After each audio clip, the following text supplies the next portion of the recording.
Good afternoon and welcome to Webinar Wednesday. Today we are joined by Erik Wikström, Manager Training at RTI. Webinar Wednesday would like to thank our sponsor RTI. RTI provides complete quality assurance solutions for all X-ray modalities and facilities. Click and go solutions for your X-ray QA. So for more information, please visit rtigroup.com. Just a quick reminder about our Spring MD Expo. We're headed to the M Resort Spa Casino in Las Vegas from April the 7th to 9th. So please join us for 3 days of education, networking, and the latest advances in medical technology, products, and services. Registration is now open, so for more details, please visit mdexposhow.com. Today's webinar, of course, is eligible for 1 CE credit from the ACI, and you can obtain your CE certificate by completing the post-webinar survey, which will be emailed 1 hour after the completion of today's webinar. You must complete the survey to receive your 1 CE credit, and you'll be able to download the certificate directly from your computer once the survey is submitted. If you have any questions, you can reach us at webinar@mdpublishing.com. Okay, let's kick off today's webinar by giving away one of our Webinar Wednesday 10th anniversary prizes. Today's prize is a pair of Apple AirPods, 2nd generation. So using the questions feature on your dashboard, let me know the answer to the following trivia question. Today is National Peanut Butter Day. Which state is the largest producer of peanuts? I'll reveal the answer and the winner at the end of the webinar. We'll wrap up today's presentation with a live Q&A, so please submit your questions anytime using the questions feature on the webinar dashboard. As I mentioned earlier, our presenter today is Erik Wikström, and he will be discussing revolutionizing X-ray meter technology, Mako, a meter and a milestone. Erik, you may begin whenever you're ready.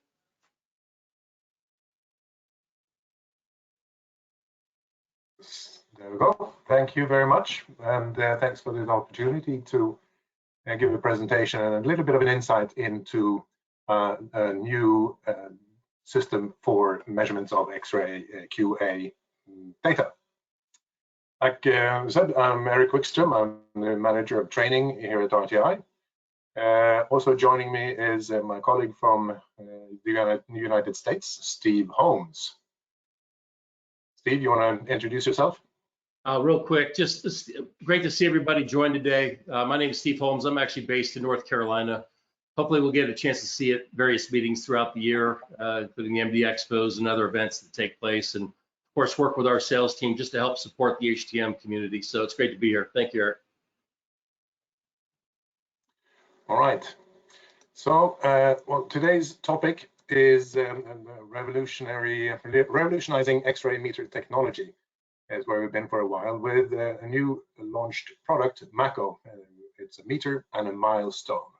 That's the story. I'll just kill the video so we can focus on the presentation. Let's see, here we go. I think let me do that.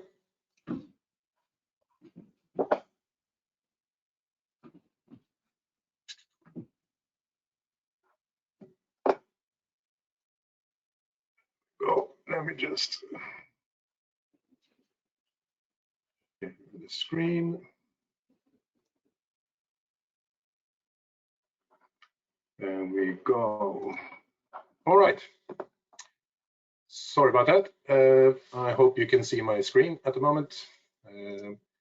The topics we'll be talking about is giving you a brief background of RTI for those who aren't familiar with RTI. And give you an overview of the Mako system that we're presenting. And to get a better understanding of that, I thought I'd share a little bit of information about the principles of non-invasive X-ray measurement and how that is done basically in principle from a non-invasive product. That'll give you some understanding of what we're up against and the finer intricacies of the Mako system. Then we'll look at the Mako system in detail for an understanding of how this has achieved the status it has, and then we'll summarize it towards the end with some questions and answers if you have any. But first of all, just a brief overview of the RTI group. Well, we are a company that provide tools and software for X-ray QA and testing in the diagnostic imaging field. The main products that we have today and that we've had for a while is a Cobia family, a range of simpler products with a built-in display for the RF range. And then for more workhorse related areas is the Piranha family, which is then for a multi-modality applications. So there are 5 different versions of it, each catering to a certain modality. The Piranha Multi for all bells and whistles, Piranha RF for RF only, Piranha Mammo for simply just mammo applications, CT and dental. Those are the different applications. The latest tool is the scatter probe that joined the family 2 years ago. It's done for scatter and leakage measurements. All of these are compatible with the Ocean Next software, which then collects data from the instruments and can then provide an analysis of the data to give you reporting, and then also pass and fail criteria, as well as a database which you can mine and work trending over.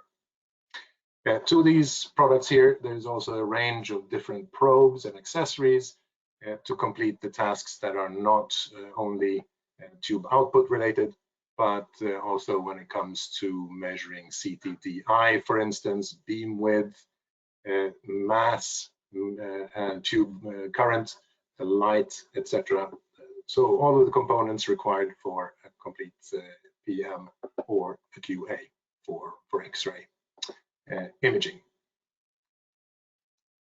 RTI is a global company. We're headquartered in Sweden, on the west coast of Sweden. We have sales offices in the US, here on the East Coast, where we have also a laboratory, a calibration laboratory, and that's in Towako in New Jersey. And as we also have a sales office in the Far East, or in APAC in Singapore, where we have just sales staff. R&D and headquarters, like I said, is in Sweden. The rest of the countries in the world, we cover through distributors, and where you see all these darker dots are distributors.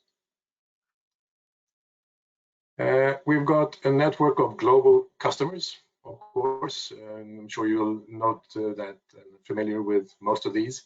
And this is just a small selection of the larger manufacturers that we work with and who use our products for their R&D and service and maintenance.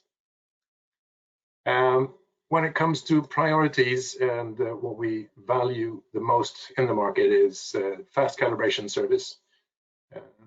We know that it's a chore and it's a drawback to send your instrument in for calibration, so it needs to be done fast, and we try to keep it around 10 days, and typically the numbers turn to be 8 to 10 days turnaround time, which we are quite proud of. Another factor is the 2-year calibration cycle, which is what we recommend. And that also alleviates some of the problems with maintaining a calibration schedule. Being able to send it in every 2 years instead of every year, of course, cuts that job in half. So that's our recommendation, once every 2 years. And there's a warranty extension program. So if you maintain the calibration cycle of 2 years, you can then at every calibration interval send or extend the warranty on your products up until 10 years. And after 10 years, we think that, well, now it's about time to get a new instrument. I think that could be reasonable. We've got a support team that are quite responsive. That's the feedback we do get. We have offer support by telephone, email, and we have a web portal through which we also provide support. And we've started to also try a chat support, which is quite popular. It's becoming more popular by the day. So that's a little bit about RTI. just the brief stuff, but I'd like then to share also the history of us, which coincides with the evolution of non-invasive X-ray measurements. And not everybody knows that RTI was the first company in the field with a non-invasive X-ray meter. It was in 1982 when the company RTI, which was founded in 1981, produced and marketed the first non-invasive X-ray meter, non-invasive X-ray meter. That was the DigiX in 1982. The alternative up until then was the dynalyzer, where you had to open up the generator, disconnect the high tension cables, and plug the dynalyzer in. A job that could take half an hour, if not a full hour, just to get one exposure. With this way of placing this little probe in the beam, that would do the same job, but that job would be done in maybe 5 minutes or something like that. So it was a big step forward. And then as time continued, we miniaturized it a little bit with the Mini-X in 1985, PMX2, which would do it would do both mammography and RF with 2 different sensors. So that was also a revolution in the market. PMX3, the same thing, but also with external probes that we could attach to it. Solid dose family was a simpler one, solid dose, indicating that dose was the only measurement that it would provide, so you can attach external probes to that. And then we have the Mini-X or an MX family, PMX1, which was a more compact version of the PMX3 that we had before. Software was coming up also, DOS software called Ortigo for managing and reporting, which then was followed with Ortigo for Windows in 1996. So these are all then tools for X-ray QA. In 1996, the RFM, real-time focal spot meter, automatic, was launched. And some of them are still in use with the tube manufacturers to monitor and to measure the focal spot sizes, which is a requirement for X-ray tube manufacturers. In year 2000, the Barracuda was launched. It was the first in the market again with multi-probe connectivity. The Piranha in 2006 also was the first with a compact meter with multi-modality meter in one piece. So that will do everything from mammography, RF, CT, and dental in one probe. Ocean was launched 2010, and that was the successor of the Ortigo system, which had completed its tenure. So the Ocean took over that role as the software for reporting and data collection. As you noted here, the latest one, both the Barracuda and the Piranha, had no display, so the Cobia was launched in 2011, which has the Cobia then has a built-in display for it. The Piranha Black was upgraded in 2006. It was black backscatter protected, and some of the soldering joint contained lead. With the black Piranha, that was taken away, so the backscatter protection was then changed to tungsten, and the soldering and the material in the detectors itself was changed also to get rid of all lead. And same year, we had a launch of Ocean 2014. That was an update of the original Ocean software with a skin that we call Quick Check. That was the introduction of Quick Check, which we still have today. Took 6 years for the next update on the Ocean software. That was Ocean Next, which then has a new database. The previous ones had an Access database. Ocean Next is an SQL database. That and some other modifications to that as well when it comes to speed. The scatter probe was launched 3 years ago, a little bit more than 3 years ago. And that's a tool then that has regulation size area, surface of active area, 100 square centimeters.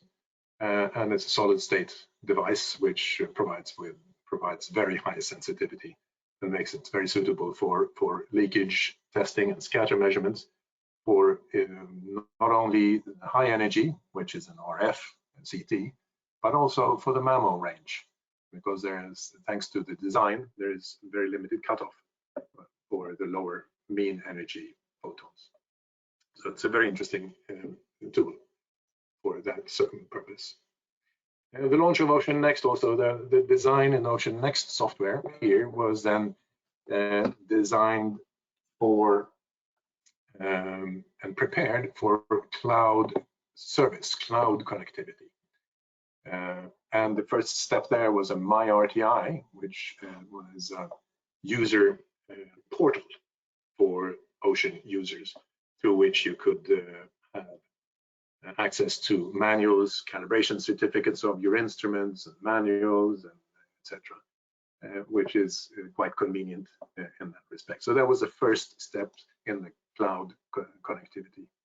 Next step was 2022, a year and a half ago, we introduced MyBox, which is a cloud backup service, and also a possibility to share data, measurement data, and also templates, Ocean templates, via the cloud between MyBox users. And so we see that as a very strong step forward for the for traceability, and also for keeping up to date all the templates that are being used for measurement. And just a couple of months ago, we launched the Mako, which is the latest product in the portfolio. And it has been brewing for a while. We had a pandemic that threw a spanner in the works when it came to the development for a bit. The original target was 2022, but finally now we are 2021. But now at RSNA last year in November, we launched it officially, and we're quite proud of that. So that's the latest achievement for it. So for more than 40 years in the business, we're quite proud to present a very, very competent product. And what do we have then? Well, the three buzzwords, or the three words that we're carrying through the whole project is an accurate meter. It needs to be efficient, and also needs to have a broad application range to be able to work on the market in a way that we intended. So the ambition is, and was during the R&D, to find a design that would give us 1.5% accuracy on the kVp side. So that's been the target, and we have achieved it, and that's what we're launching at the moment. We need also looking at an efficient instrument. And what do we mean then in efficiency? Well, it should be easy to use. It should be simple to set up in the X-ray beam, not having to worry too much about where that is exactly in the right place in the beam to get a good reading. It should be a robust tool that could measure it under difficult circumstances. Fully wireless, of course, so we don't have to worry about tripping over cables and wires in the X-ray room. And we need to have a flexible configuration so that we can use it in different setups and in different measurement scenarios. And the application range, of course, we need to look at it from a future-proof point of view. We know roughly, and we know quite well what needs to be accomplished today with the way the situation is today.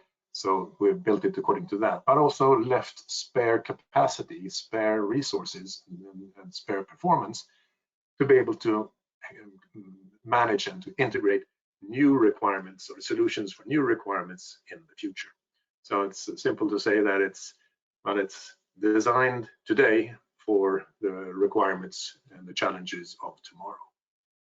That's what we have. So accuracy, efficiency, and application range, those have been the torches that we've followed through the R&D process. And how did we achieve that? Well, to understand a little bit how that was done, I'd like to then go back a little bit and look at the principles of measuring X-ray. It's tricky to measure X-ray non-invasively, so I'd like to just share a little bit about the typical or the principles of it, so that you can understand where we come from, what we've done. So what happens here with an X-ray generator or generating X-rays is that we get different X-rays depending on a number of factors. So if we have an X-ray tube stylized like this, we've got an anode and a cathode and a cable through and feed it with MA and then applying acceleration voltage, which is U0, we produce X-rays. And the inside we get the X-rays unfiltered, completely unfiltered.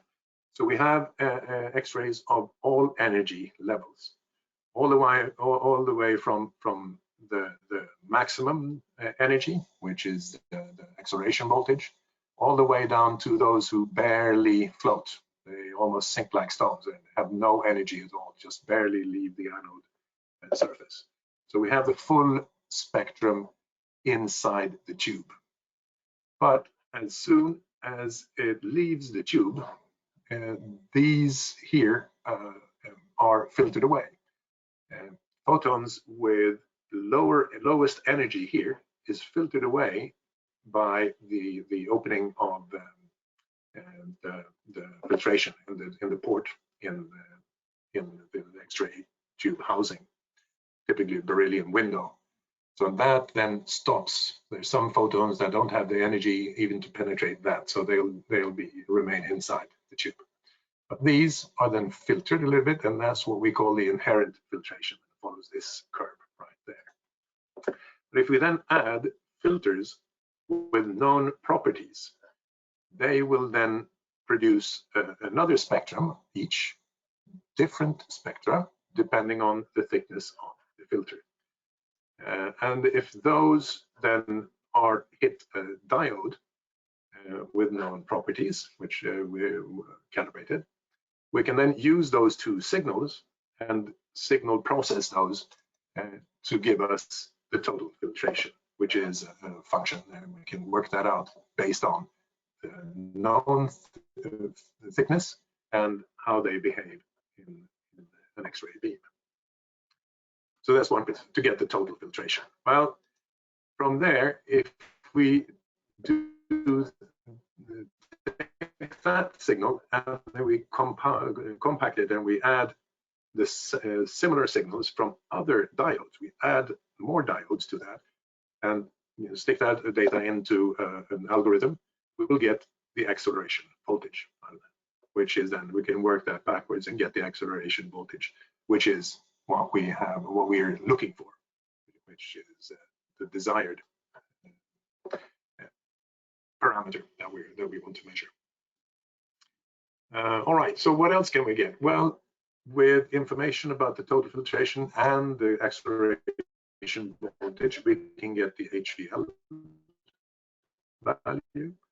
And also, if we know the parameters of the energy compensation, we can work out the compensated dose, what dose we are receiving, the dose that we get from this radiation up here. So those are the principles of it, and most manufacturers or all manufacturers work in the similar manner. And it's simply a step wedge functionality that we're working with. Another, I just wanted to show also here what happens if we have for instance, a dose probe, which has just as a one sensor. Well, we'll then work with the data that we have here from one of the diodes, and the properties we know that has for the what do you call it, the proportionality between the reading from the diode and the characteristics of that detector, of that diode. That will give us an uncompensated dose. But if we can, from somewhere, either if it's from an instrument that measures the kV or from a set value, we can put that into an algorithm also where we have the energy compensation for this dose probe. And if we know the energy dependence, we can compensate the uncompensated dose value for the energy level, and then give us a compensated dose. So that's what it looks like.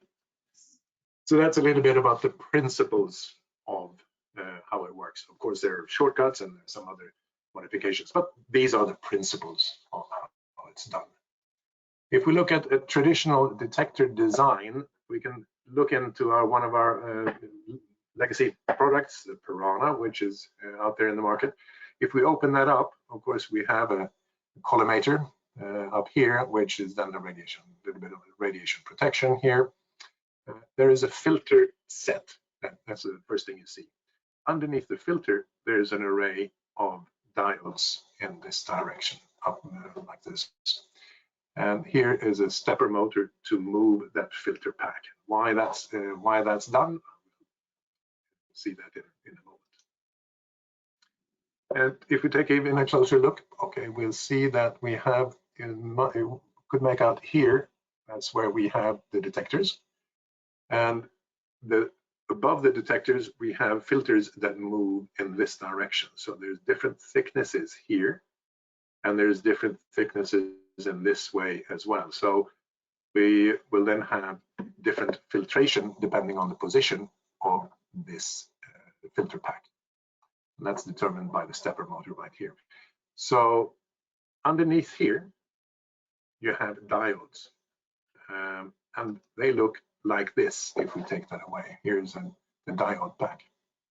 So on the center here, there is two diodes layered, one on top of the other, diode 3 and 4. And on either side, there's one diode for kV measurements. This is what the filter pack looks like, and that will then move across here back and forth to provide different thicknesses for these filters, or sorry, these diodes, so that they don't get saturated, so they have the optimum performance when it comes to the energy field.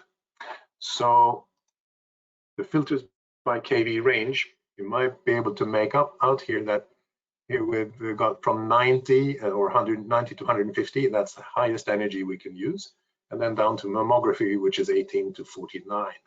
Well, here, with 90 to 155, these filters are a little bit thicker, and then they will then be a little bit thinner as we move down the energy level. And here's a check filter, which is just aluminum of the same thickness, which is basically no filtration at all.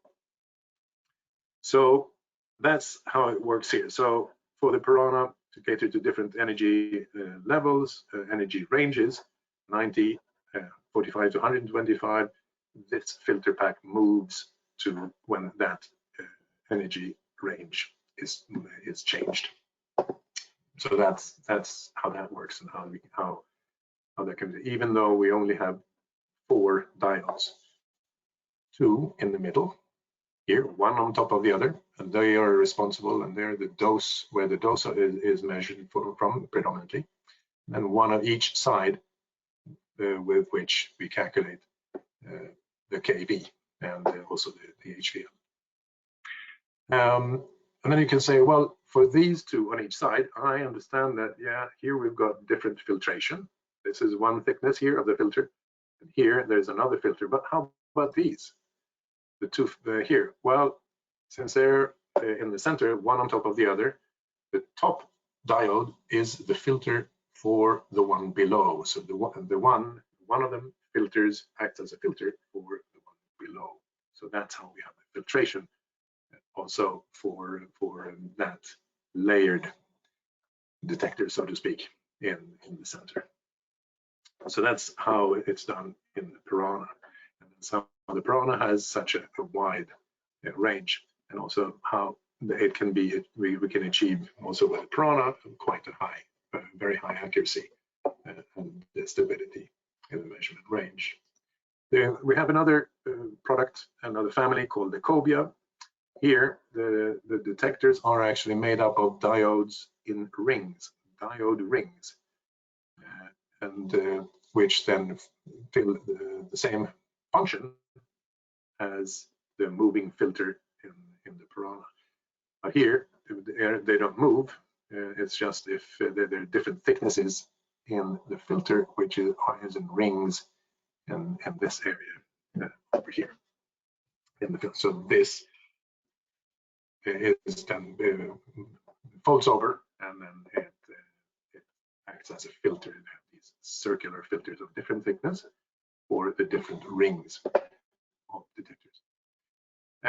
In the center here also, there's two detectors, one on top of the other, a layered detector with two diodes, again responsible and for the dose measurements. So now here we see that we've got some different properties also, as with any probe in X-ray. We need to have it fully irradiated to get a good reading. They're then calibrated, fully irradiated. So for the Cobia, this whole ring, this whole detector needs to be irradiated. So it makes it ideal for intraoral dental, for normal RF applications, rad, fluoro, not so much for CT with a narrow beam, because a narrow beam may not cover the whole area. For that purpose, we would use a detector like, I'll move just back so you can see this is a little bit more clear. Here, the diodes here are only about 2 millimeters, 2.5 millimeters wide. So you'll have then fully irradiated also when you're measuring a CT beam, a narrow CT beam. So it's like an array, and on the Cobia we have a circle of detectors. So those are two different philosophies when it comes to the detector design. So and that's what we had, the basis we had, that's the traditional ones that we've used. We've then taken another step, the layered the diodes, the layered detector, taken it another step. So what we've got is a compact probe with a layered detector, layered diodes in the detector. The active area here is 7 by 7 millimeters. That's indicated by the green. It's the size of the crosshairs that we see in the aiming point. There's a package around it, which is a backscatter protection that adds a little bit to the size, and that gives it a footprint of 15 by 16 millimeters. That is then a footprint in fluoroscopy, for instance. But to handle that kind of situation in fluoro and vascular and interventional machines, there's an air gap here that makes it then easier to work with, because this is virtually invisible and doesn't influence the AEC all that much. With the design here also, there was a desire to have the active area, or the reference level, as close to the top surface of the detector as possible, because it has benefits when measuring AGD in mammo, for instance. So then we can stick the detector onto the underside of the paddle, and we get a very good approximation of the skin position for AGD measurements. So that's one of the parameters that we have in there. So with it, we have quite a compact. You'll see, you'll get a better idea of the size of it in other pictures. But this is what the probe looks like, the Mako probe. Form factor is the same. What we see here is the RF probe, but the form factor is the same for the mammo as well as for the dental applications. The footprint, radiographic footprint, looks like this. And there you see the 15 by 16 millimeter size of the detector. And there's an air gap. And then here below, that's where the electronics are shielded from X-ray.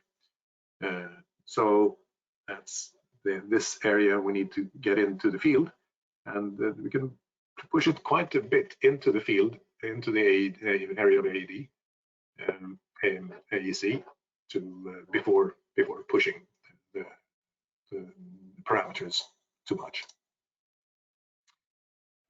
We've tried to balance it. It's an optimized size for it. The larger the detector, the higher the sensitivity.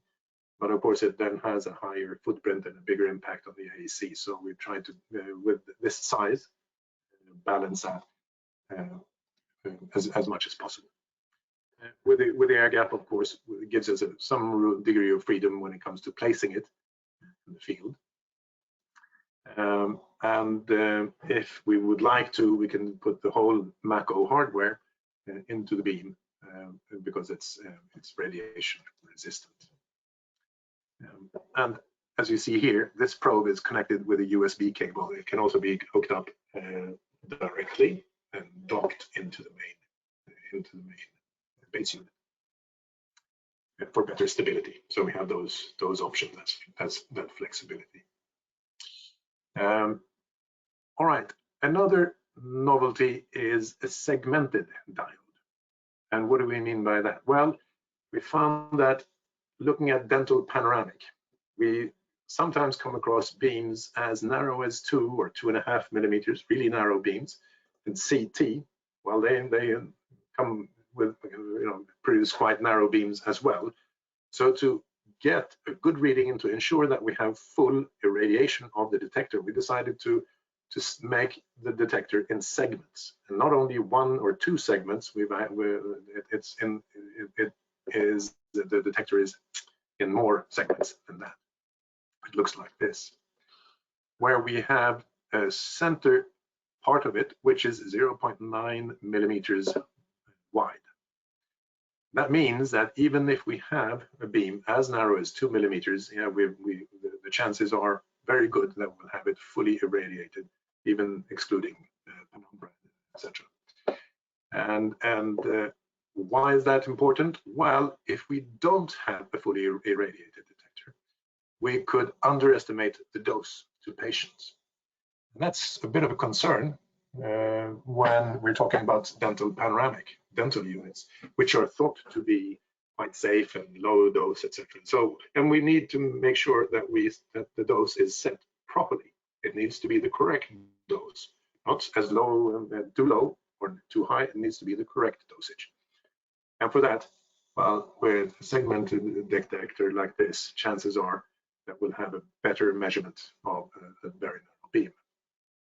So when it comes to measurement of dose, of course, also KV and HVL are in question if we don't have a fully irradiated detector. So that's the primary idea behind this. Second, well, it could aid us when it comes to positioning the probe. So we could detect if the detector is centered in the beam or not. And that's what we'll be looking at in a while.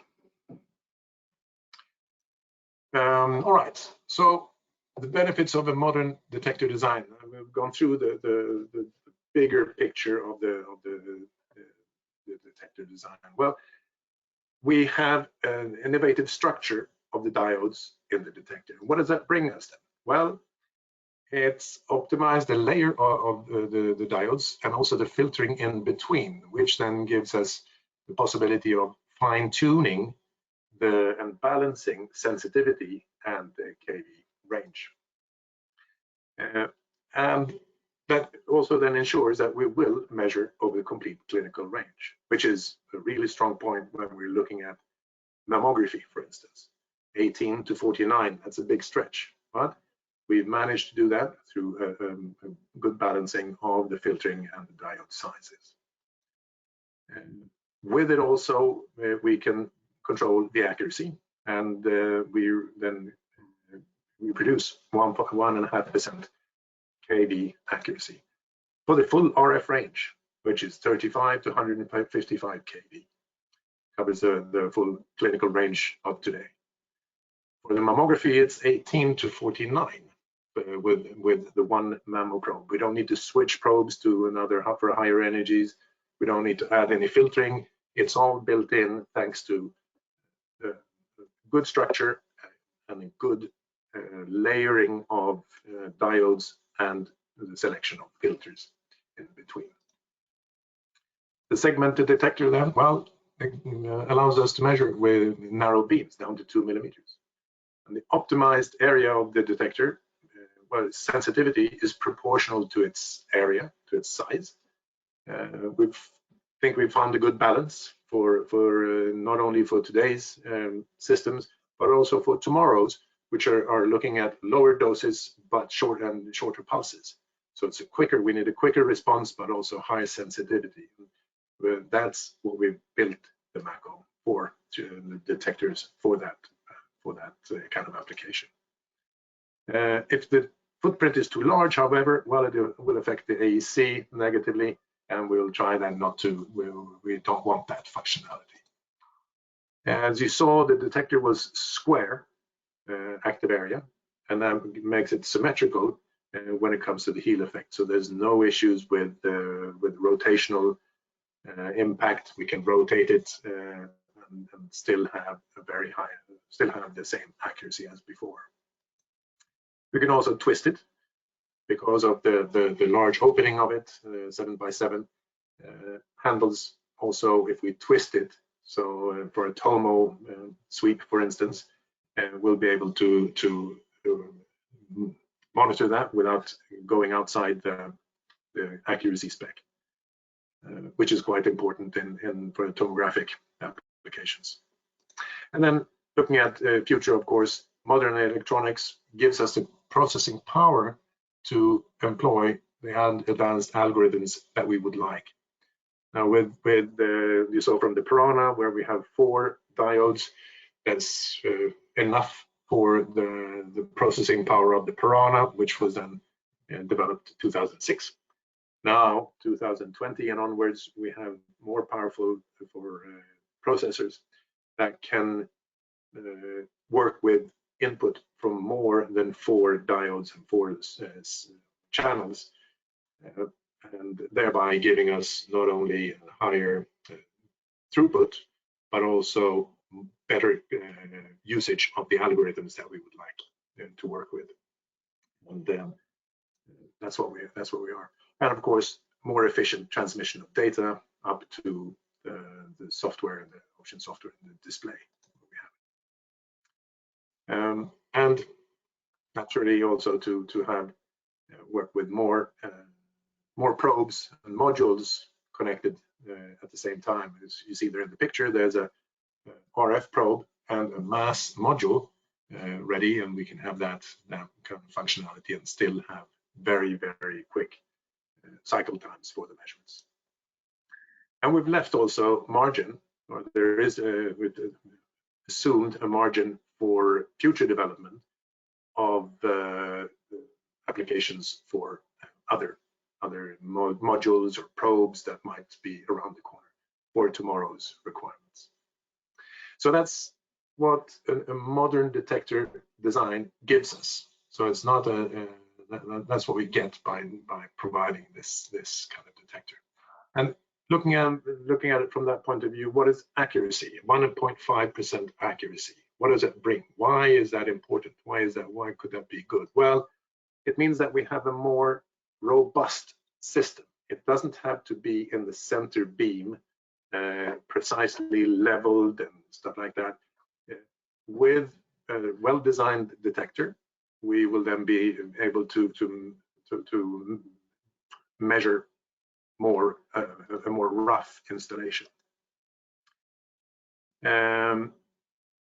But it's a better margin also for placing the probe. We can place it. It can be a little bit off center, and can be off kilter a little bit also. We don't have to level it off and tape it down every time. There's a robustness in it. With the accuracy comes also, the accuracy comes from good algorithms and also good sampling rates or integration frequency. And that gives us the ability to resolve the waveforms. and so we can detect overshoots or undershoots when we're calibrating generators to see what's happening. It also gives us reliable readings in low dose rates as well as high dose rates. So in the extremes, we can work well with the detector that provides a high accuracy. And of course, the reliable waveform ties into what we said before, where we can make a manual estimation or evaluation of the measurement data. Now, measuring off beam, off center beam, what do we mean that? Well, it's less dependent on position in the beam. We don't have to level it, perfectly. If we look at the verifications that we've done, KV is practically unaffected. We're still within the performance spec, 1.5% accuracy. If we're off the beam by 15 plus minus 15 degrees.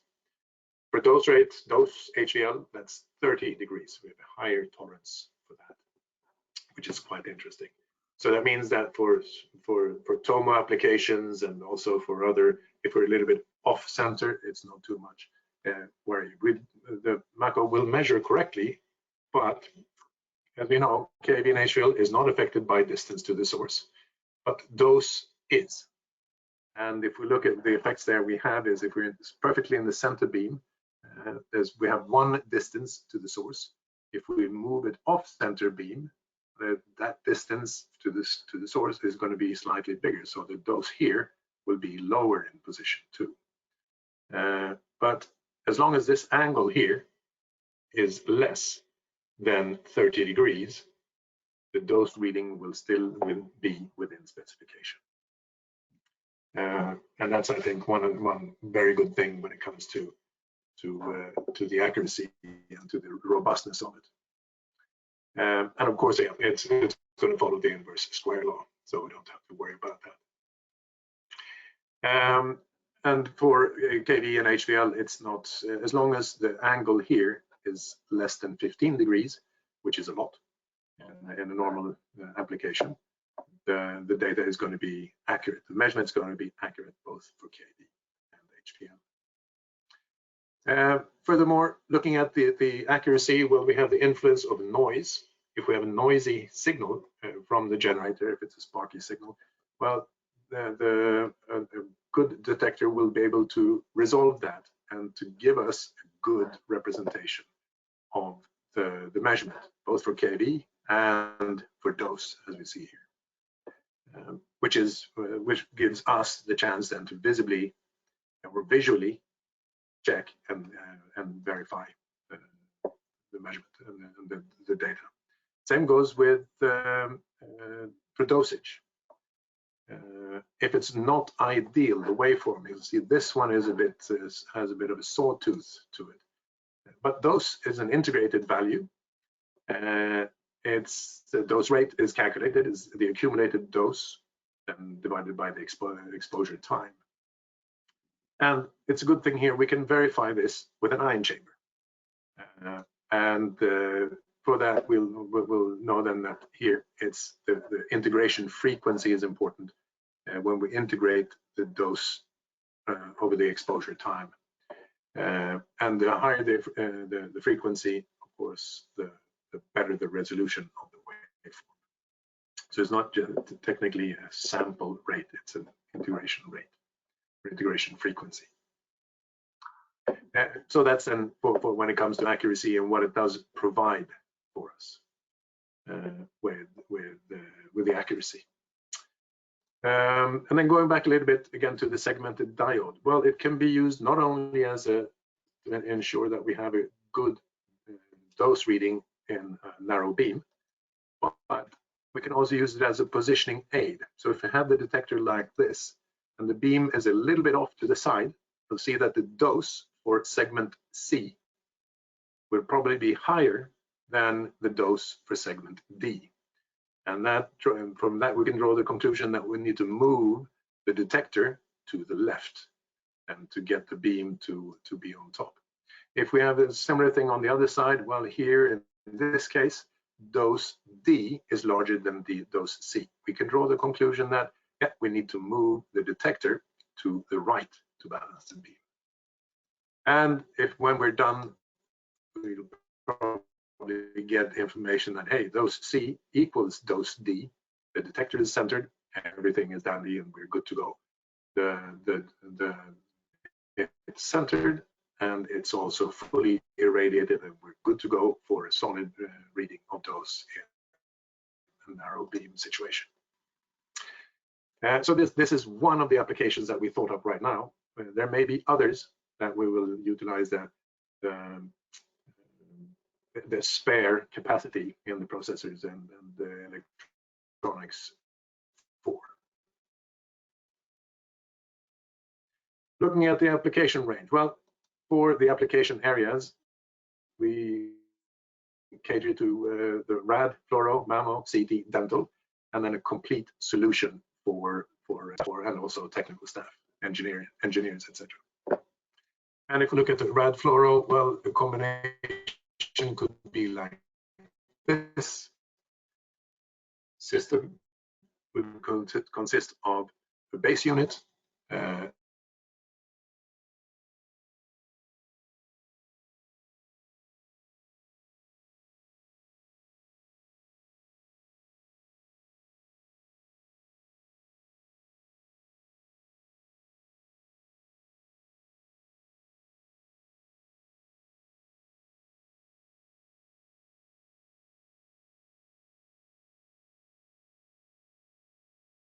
and an RF probe, where the RF probe will give you kV, dose, time, HVL.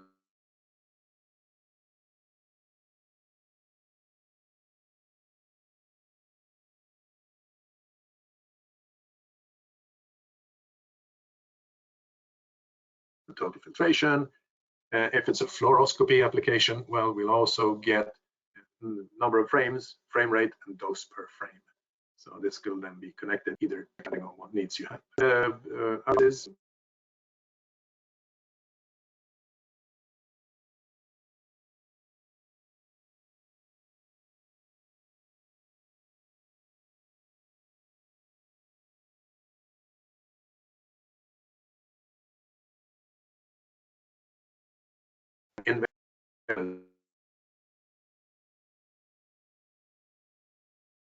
Measure mass invasively, non-invasively, as well as, and we can cut if we want top of the calculation or before and after phantom, or depending on what you want to do.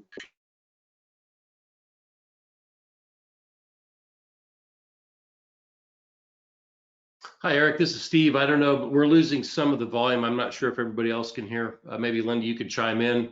If it keeps going out, I'll try to jump in and run through some slides. Yeah, it's intermittent our end as well. So Steve, if you want to jump in, as we are coming up to not far off from our hour.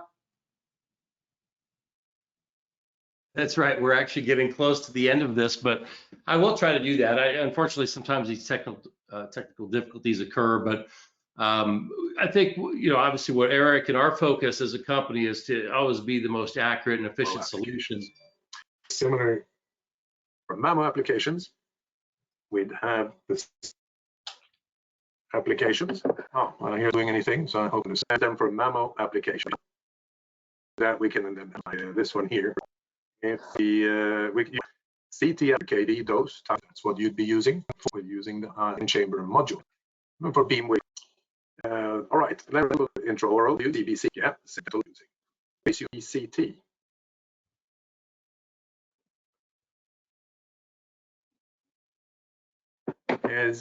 Am I audible at all? I can hear you at this moment.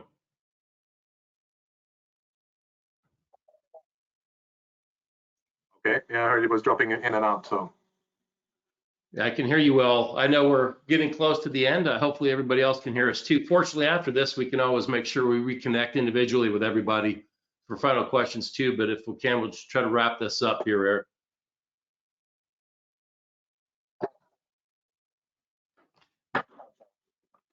Yeah. All right. Yeah, we're finishing with the dental applications where we have DAP chamber for that kind of stuff, for those measurements, for dental CBCT. And of course, it's compatible with the Ocean software that will then both for display functionality and for templates will be able to provide a solid solution for all X-ray QA and also PMs and other applications for engineering and biomed users. So that's a new part and for the solutions offered by us in this market space. And so that brings us to a summary. Groundbreaking detector design with the best dynamic range on the market. Accuracy that nobody can achieve. Robust measurement system. I think that's a key word here also to make it useful and efficient. A system structure that's innovative with segmented detectors, for instance, for novel application, a modular approach, and also designed for simultaneous measurements of multiple data. Built for tomorrow's demands and open also for future developments. So that's about it. Sorry about the audio. I hope some of it came through. But that's about it. Perfect. Thanks, Erik. Yes, you did kind of wander off at the end. So as we're coming up to the hour, if anybody has got any questions, if you want to email Erik directly, his email address is on the screen. I'm sure he'll be delighted to answer any questions you have. So as we're coming up to the hour, I'm going to wrap up, Erik. So thank you for your time and for a great and informative presentation. I'd like to encourage everyone to visit RTI's website today to learn more about the services they provide to the industry. So that's rti.com. As promised, the answer to today's trivia question is Georgia. So congratulations to the winner, Ryan Barry from Michigan. So enjoy your AirPods, Ryan. Just a quick reminder, you can obtain your CE certificate by completing the post-webinar survey, which will be emailed 1 hour after the completion of today's webinar. You must complete the survey to receive your 1 CE credit from the ACI, and you'll be able to download the certificate directly from your computer once the survey is submitted. If you have any questions, you can reach us at webinar@mdpublishing.com. If you've missed any of our past webinars, including those by today's sponsor, RTI, please visit webinarwednesday.live to view our whole webinar archive. We'll be back next week with another webinar and, of course, another 10th anniversary prize. So please visit webinarwednesday.live for more details and complimentary registration. Thank you once again for your time today. Enjoy the rest of your day and we'll see you next time.